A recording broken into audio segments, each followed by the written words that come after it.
சீட்டு பணத்தை கேட்டா இதோ அதுங்கிற. இப்ப நீ எங்களுக்கு பைசல் பண்ணி ஆகணும். ஆமா, எல்லாம் ஒன்னா கூடி பேச ஆரம்பிச்சீங்களா? இப்ப சொல்றேன், என்கிட்ட சல்லி காசு கிடையாது. என் சக்திக்கு எப்ப முடியுமோ அப்பதான் கொஞ்சம் கொஞ்சமா கொடுப்பேன். இந்த பொய்யை பித்தலாட்டம்னா இங்கே வச்சுக்காத. ஒழுங்கா பணத்தை வச்சாதான் நாங்க இந்த இடத்தை விட்டு காலி பண்ணுவோம். இதோ பாரு விசாலம், சத்தம் போட்டு ஊரை கூட்டிட்டா பணம் கிடைக்கும் நினைக்கிறியா? என்ன சுட்டு போட்டாலும் சல்லி காசு கிடைக்காது, அவ்வளவுதான். ஒழுங்கா பணத்தை எண்ணி வைக்கல. இன்னைக்கு இந்த இடத்த பணத்தை குடி. ஒழுங்கா வைடி பணத்தை. என்ன எங்க வீட்டுக்காரருக்கு தெரியாம வாய கட்டி வயித்த கட்டி பணத்தை சேர்த்து இவகிட்ட சீட்டு போட்டா இந்த சண்டாளி இல்லைங்கிறாளே. பாத்தீங்களா, அன்னைக்கு ஆதித்தனுக்கு ஏற்பட்ட நிலைமைதான் இன்னைக்கு உங்களுக்கு ஏற்பட்டிருக்கு. அவன் கஷ்டப்பட்டு உழைச்சு சம்பாரிச்ச பணத்தை இவ புருஷன் கிட்ட கொடுத்து வச்சா. அவன் கேட்ட போது இவ புருஷன் இல்லைன்னுட்டா. அவன் ஆத்திரப்பட்டு இவ குழந்தைய தூக்கிட்டு போனான். நீங்க எல்லாம் என்ன பண்ணீங்க? தீர விசாரிக்காம அவனை சபிச்சீங்க, சாபம் கொடுத்தீங்க, 30 நாள் ஊருக்குள்ள தள்ளி வச்சீங்க. இப்ப என்ன ஆச்சு? அதே நிலைமைதான் உங்களுக்கு ஏற்பட்டிருக்கு. பட்டாத்தான் தெரியும், கெட்டாத்தான் புரியும்னு சும்மாவா சொன்னாங்க? இந்த சண்டாலியால நாங்க ஆதித்தின தப்பா பேசிட்டோம். இப்பதாமா எங்களுக்கு எல்லாமே தெரியுது. ஆளு மேல இடி விழுந்ததுக்கு அப்புறம் அதனுடைய பலனை பஞ்சாங்கத்துல பார்த்து என்ன பிரயோஜனம்?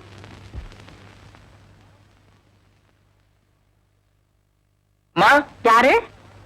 அந்த ஆதி வந்திருக்கமா. நம்ம பண்ணையில இருக்க மாட்டுக்கெல்லாம் லாடு கட்டிட்டேன். ஐயா வந்தா சொல்லிருங்கம்மா, நான் வரேன். கொஞ்சம் இருப்பா.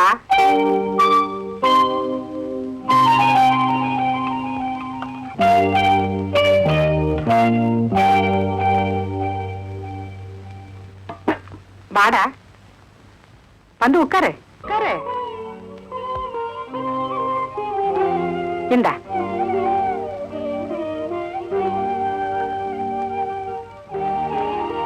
ஏண்டா கலங்குற?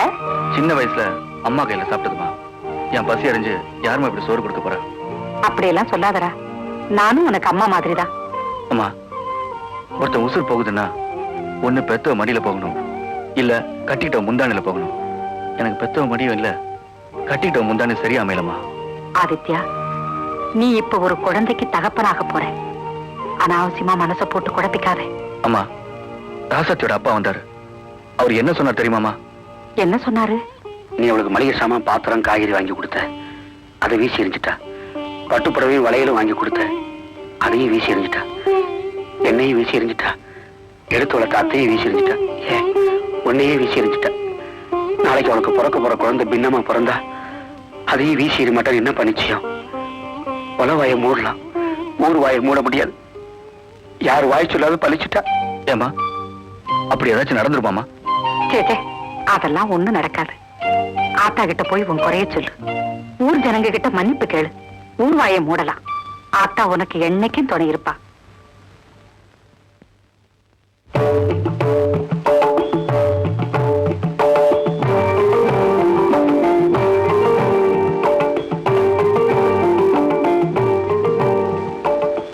என்னம்மா கையெடுத்து கும்புறேன்னு பாக்குறியா? நண்பனை பத்தி ஆபத்து வருமோ தெரிஞ்சுக்கலாம், ஊர் உறவை பத்தி துன்ப வருமோ தெரிஞ்சுக்கலாம், நாணயத்தை பத்தி கடன் கொடுத்து தெரிஞ்சுக்கலாம். ஆனா கட்டின பொண்டாட்டியை பத்தி எப்படிமா தெரிஞ்சுக்கிறது? அதை தெரிஞ்சுக்கதாமா நான் உங்ககிட்ட வந்திருக்கேன். நான் உனக்கு இது வரைக்கும் வச்சிருந்த குறைய தீர்த்து வைக்க போறேமா. ஏன் தெரியுமா? இந்த ஊர் நல்லா இருக்கணும், இந்த ஊர் மக்கள் நல்லா இருக்கணும், என் பொண்டாட்டி நல்லா இருக்கணும், எனக்கு பிறக்க போற குழந்தை நல்லா இருக்கணுமா. அவசரமா நான் உங்ககிட்ட மதிப்பிச்சு கேட்கிறேமா. இனிமே நான் அடிக்கடியில் இறங்க மாட்டேன், அராஜகமா நடந்துக்க மாட்டேன். இது சத்தியம். என் பொண்டாட்டி ராசாத்தி மேல சத்தியமா.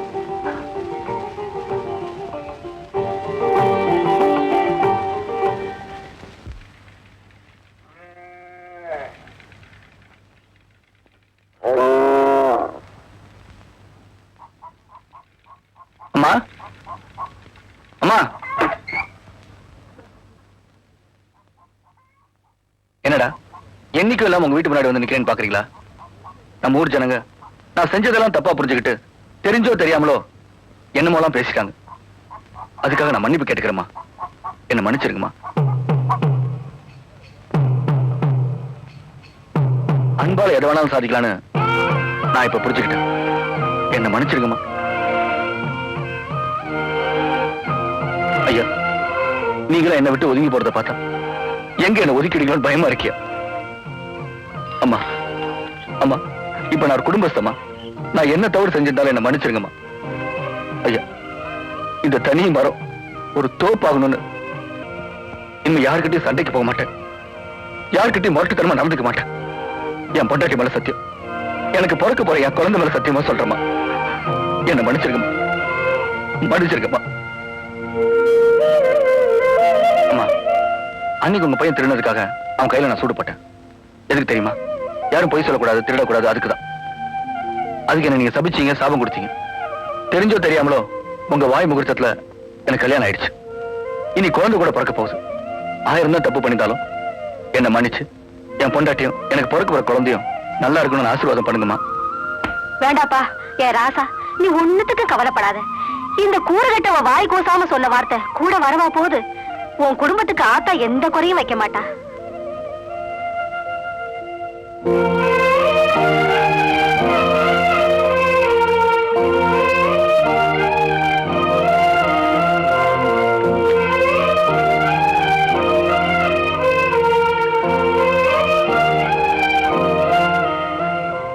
மன்னிச்சிடுறா.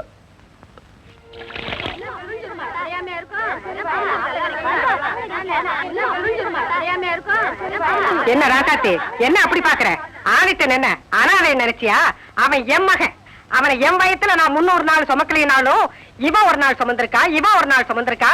இந்த கிராமத்துல இருக்க 300 பொம்பளைகளும் 300 நாள் சுமந்திருக்கோம், தெரியுமா? என்னடா சாபம் கொடுத்தவங்க எல்லாம் சப்போர்ட் பண்ண வந்துட்டாங்களேன்னு பாக்குறியா? அவன் செஞ்ச நல்லது எல்லாம் நாங்க தப்பா புரிஞ்சுக்கிட்டோம். அந்த சின்ன பாண்டி மட்டும் வெலாவரியா சொல்லாம இருந்திருந்தா இந்த மரமண்டைகளுக்கு எல்லாம் புரிஞ்சிருக்குமா? ஏண்டி ராசாத்தி, நாங்க தான் படிக்காதவங்க, நீ படிச்சதானே, உனக்கு தெரியாதா? நீ உன் பிள்ளைய நல்லா இருக்கணும்னு அந்த பிள்ளையாண்டா ஒவ்வொரு வீட்டு வாசல்லையும் மண்டி இட்டது நினைச்சா எங்க மனசு என்ன பாடுபடு தெரியுமா? தெரியாம தான் கேக்குறேன். மாமியார் கொடுமைன்னா என்னன்னு தெரியுமா உனக்கு? இப்ப ஒரு மாமியார் இல்ல, 300 மாமியார் இருக்காங்க, தெரிஞ்சுக்கோ. அட, என்னக்கா வளவலன்னு பேசிக்கிட்டு? இதா பாருடி ராசாத்தி, எங்க ஆதித்தம் வாங்கி கொடுத்த பாத்திரத்துல சமைக்கிற, குளிச்சு தெளிச்சிட்டு நெத்தி நிறைய பொட்ட வச்சுக்கிற, சீமந்த புடவை எடுத்து கட்டிக்கிற, தலை நிறைய பூ வச்சுக்கிற, கை நிறைய வளையல போட்டுக்கிற. சித்ரா பௌர்ணமி அன்னைக்கு ஆத்தங்கரைக்கு ஆதித்தனையும் அழைச்சிட்டு வர. நாங்க யாரும் நிலவை பார்த்து சாப்பிட மாட்டோம், உங்க 2 பேரையும் பார்த்துட்டு தான் சாப்பிடுவோம். என்ன புரிஞ்சுதா? சீக்கிரமா வேலையெல்லாம் முடிச்சுக்கிட்டு ஆதித்தனை கூட்டிட்டு வந்து சேரு. வாங்க போலாம்.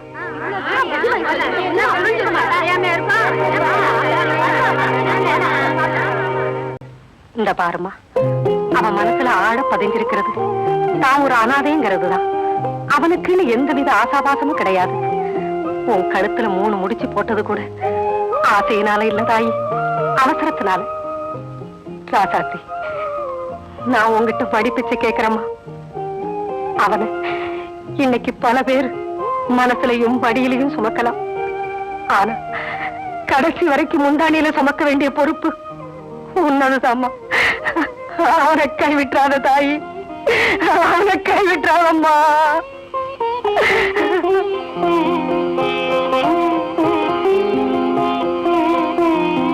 வினோத், போதுங்கிற ஆளுங்களை கூட்டிக்கிட்டு அந்த ஆதித்யன் தங்கி இருக்கிற வண்டி மேட்டுக்கு நாம போறோம்.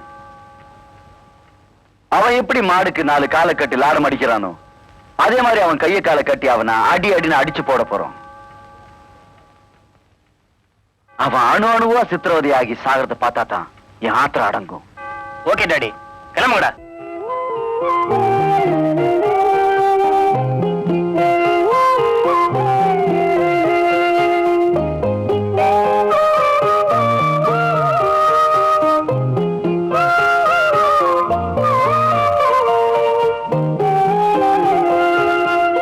என்னம்மா, உடனே இந்த ஊர் ஜனங்க யோசிக்க வச்சுட்டாங்களா? பாருமா, ஆம்பளைங்களோட பொம்பளைங்க தான் புத்தாளிங்க. ஏன் தெரியுமா? குறவா தெரிஞ்சுக்கிறீங்க, ஆனா நிறையவே புரிஞ்சுக்கிறீங்க. நீ ஆதித்தனை பத்தி எந்த அளவுக்கு புரிஞ்சு வச்சிருக்குன்னு தான் எனக்கு தெரியல. சமையல் கெட்டு போனா ஒரு வேலை நஷ்டம், அறுவடை கெட்டு போனா ஒரு வருஷம் நஷ்டம், ஆனா வாழ்க்கை கெட்டு போனா காலம் பூரா கஷ்டம். நீ படிச்ச பொண்ணு, இதுக்கு மேல எனக்கு சொல்ல தெரியலமா. நான் வரேன். ஏண்டா வெல்ல, பொண்டாட்டி பிள்ளைங்களோட நம்ம ஊருக்காரங்கெல்லாம் ஆத்தங்கரை நிலாச்சோடு சாப்பிட்டுருப்பாங்கல்ல? ஆமாண்ணே.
இங்க வாடா. என் புருஷன் எனக்கு பூ கொடுக்க சொல்லி உங்ககிட்ட காசு கொடுத்தாருல, அந்த காசுக்கு பூ கொடுறா. அண்ணி, இன்னைக்கு சித்ரா பௌர்ணமி, எல்லா பூவும் வித்து போச்சு. கொஞ்சம் இருங்க, நீ வீட்டுல போய் பூ கொண்டு வந்துடுறேன்.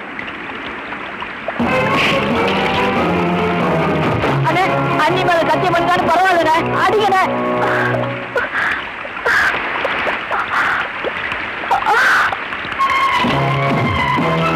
அண்ணே, அடிக்கண. விடுடா, விடுடா.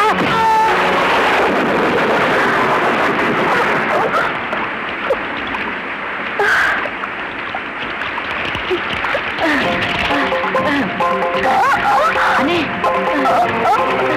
அண்ணி, ஊர்ல யாரும் இல்லாத நேரத்துல பழைய பகைய மனசுல வச்சுக்கிட்டு பக்கத்து ஒரு ஜமீன்தாரு ஆளுங்க எங்க அண்ணனை போட்டு அடிச்சுட்டு இருக்காங்க.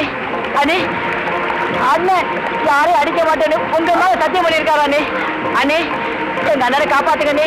அண்ணே, எங்க அண்ணனை காப்பாத்துக்கண்ணே. உங்க காலில் உனக்கு கும்பிடுறேன், எங்க அண்ணனை காப்பாத்துக்கண்ணே.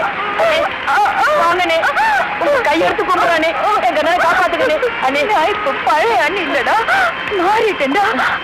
எனக்கு அவரை பார்க்கணும் போல இருக்குடா. என்னை கூட்டிட்டு போடா.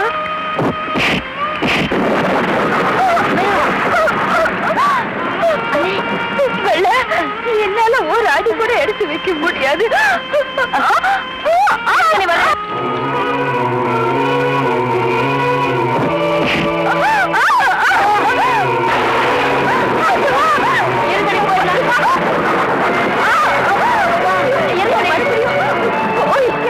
போடா.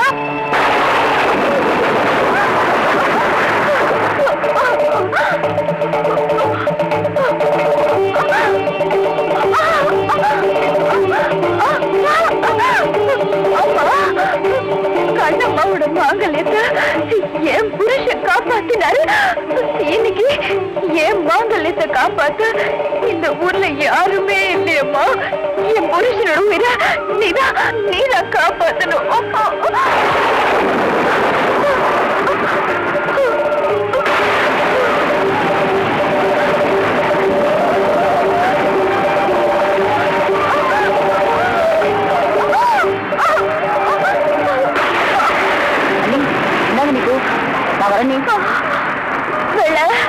அண்ணி, நீ ஓடி போய் உங்க அண்ணன் கிட்ட உங்க எல்லாரையும் அடிச்சு போட்டுட்டு இந்த பூவை என் தலையில வைக்க சொல்லுடா.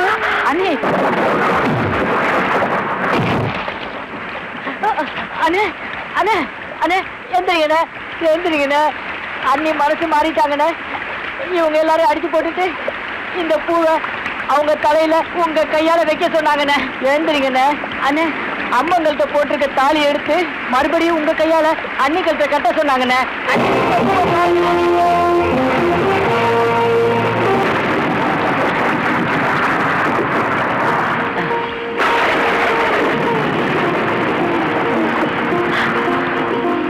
நான் செஞ்சதெல்லாம் தப்புதான், இன்னும் மன்னிச்சிருங்க. உங்களுக்காக வேண்டிக்கிட்டு அம்மன் கழுத்துல தாலி கட்டி போட்டிருக்கேன். அத மறுபடியும் என் கழுத்துல கட்டுங்க. அந்த பூவை உங்க கையாலேயே என் தலையில வச்சு விடுங்க.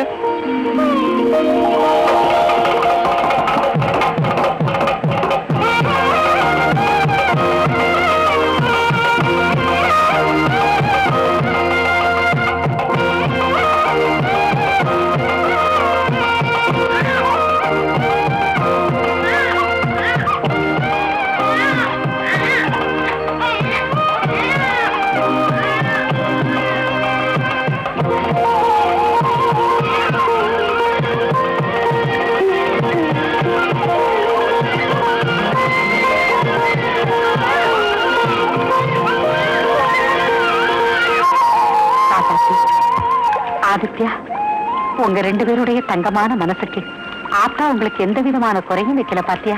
ஏதோ ஆண்டவன் புண்ணியத்துல இந்த குழந்தை பிறந்த நேரம் நீங்க ரெண்டு பேரும் ஒன்னா சேர்ந்துட்டீங்க. இத பாக்கும்போது எங்களுக்கெல்லாம் எவ்வளவு சந்தோஷமா இருக்கு தெரியுமா? யோ வேதாச்சலம், நீ தாத்தாவாயிட்டியா? பெரியவங்க சும்மா சொன்னாங்க, ரெண்டு மனசு ஒண்ணு சேர்ந்துட்டா புளி இலையில கூட குடும்பம் நடத்தலான்னு. அப்ப வேப்ப இலையில உனக்கு மந்திரிக்கலாம்.